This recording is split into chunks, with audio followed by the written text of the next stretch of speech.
Hello again, it's Young-hee. Today I want to talk about the significance of a name for an adopted person.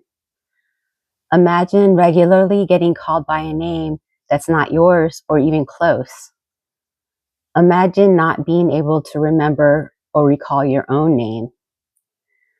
Imagine if those around you always forgot your name. Imagine having a name that triggers pain or loss or confusion or anger. And imagine having others refer to you by the name that belongs to someone else. This is just a small glimpse into the life of a Korean adoptee. Presumably, we were each given a name at birth and hopefully a name with some meaning. Imagine one day you're told that you have a new name, a name that holds no sense of identity or meaning to it. From that day forward, you are now known by someone else's name. Many adoptees forget their names, their first names, but not all of us. Some who are adopted at an older age may understand that they had a previous name, but it now gets ignored and without your consent. For those who were infants or young toddlers, the memory of a first name is probably forgotten or repressed. Adoption often requires a child to bury their earliest existence. By contrast, an intact, traditional family does everything they can to encourage their child to remember and cherish such memories as they encompass our origins. For most adoptees, the name that is remembered is a name that was randomly picked out by a social worker, a stranger at an adoption agency.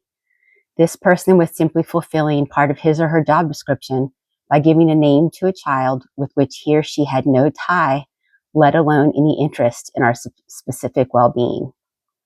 Your adoption papers that may not be a surprise to you inform you of your name, and either this is not the name you had before, or you wonder why your parents didn't give you a name themselves. A name represents a person's identity.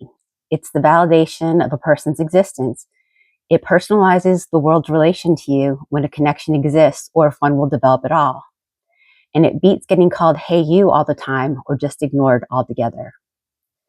For some adoptees, learning one's original name has great significance. So does the desire to know the correct date and location of your birth.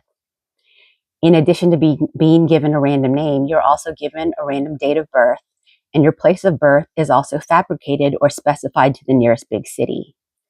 Together, these aspects would leave most people wondering where they came from and why their origins were treated with little care or no interest. This is the beginning of an entire process that is like cutting off the roots of a tree. Think about that. Thank you.